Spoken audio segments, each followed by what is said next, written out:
B'regoli ġodda li daħlu fis-seħħ ġie regolat b'mod aktar proporzjonat. L-ammont ta' kannabis li l-assoċjazzjonijiet Maltin li huma liċenzjati mill-Awtorità għall-Użu Responsabbli tal-Kannabis l-AROC jistgħu jżommu. Kull assoċjazzjoni seta' tiżomm sa 500 gramma. Il-limiti issa ivarjaw skont id-daqs tal-assoċjazzjoni u skont id-domanda. L-akbar assoċjazzjonijiet li għandhom il fuq minn 350 membru jistgħu jżommu sa 3.5 kilo kannabis. Dawk li għandhom bejn il-250 u 350 membru jistgħu jżommu sa 2 kilo 45 gramma kannabis. Il-limitu l-assoċjazzjonijiet li għandhom bejn 100 membru 250 u ta' kilo u 75 gramma kannabis. Dawk binqas minn 100 membru jistgħu jżommu sa 700 gramma u dawk binqas minn 50 membru sa 350 gramma. Imma TVM News iċ-Chairman Eżekuttiv tal-AROC Dr. Joey Novella stqar li l-liġi ġiet irfinuta bbażi ta' 3 snin esperjenza. Ifisser dan it-tibdil bħala utli u għaqli.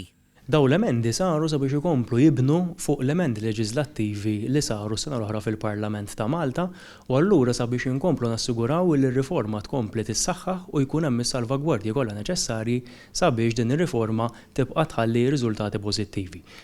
Ir-referal studju riċenti li fakkar ma sab ebda pestiċidi fil-kannabis liċenzjata mill-AROC. Riċentament kif jaf kulħadd kellna studju xjentifiku li ġi permezz ta' kollaborazzjoni mal-Università ta' Malta illi indika b'mod ċar wara b'mod ċar illi r-riforma qed tħalli riżultati pożittivi fejn jidħol l-għan primarju tagħha ta' harm reduction.